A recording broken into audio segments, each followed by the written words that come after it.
My name is Ashley Foreman. This is Lab 4 Circuits.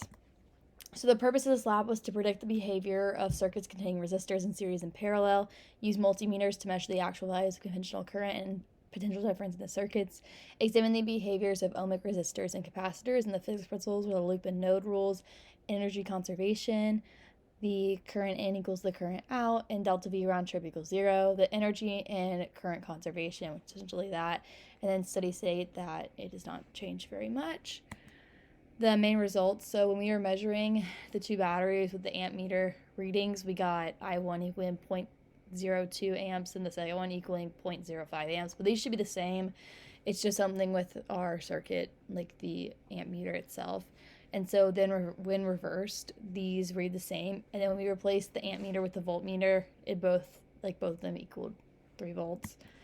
The results of the potential difference on different parts of the circuit. This is just a picture of a full circuit. And so we have A to B equaling 3 volts, B to C equals 0, C to D equals negative 9.958 volts, D to E is negative 0.007, E is negative 1.9, FG is 0, G to H and H to A are essentially 0. And so the potential difference in this entire circuit is 0.131 volts. In theory, this should be 0 according to the loop rule. And the total current in the circuit, we found this earlier, but also just using the IV equals IR equation for like C to D potential difference, the current equals 0.02 amps.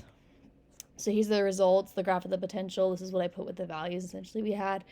And essentially, like D to E, like these are supposed to be flat, but they aren't because this is an experiment and things are not. There's air, and so this is supposed to be 0, but it's not because it's an experiment.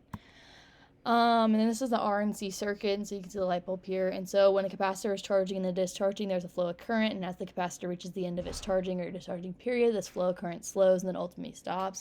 When both of these periods are occurring, the light bulb shines brightly but gradually dims and eventually goes out in accordance with the speed of the current it is flowing. This is observed in the lab, which is shown in the picture on the right. The light bulb lit up and then dimmed out. And so here's this RC circuit, and so this is a natural log of the voltage, V0 versus time. And so you take the slope of this graph, and so we're taking the absolute value of that, and it's 0.1785, and you take 1 over that, and you get this 5.6 value. And so the RC circuit, like the behavior of these circuits, are determined by this time constant.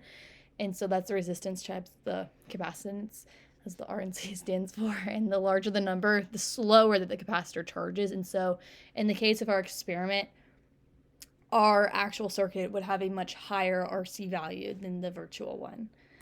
And so questions, how does the real amp meter differ from the digital simulation? And so the digital amp meters, had we done it that way, would have read the same value, so not that 0.02 volts versus the 0.05 volts that I had earlier. And so there'd be less resistance in the circuit and overall just less hair in the data. Discuss why the real current's time is different from the predicted time in charging the capacitor directly connected to the battery.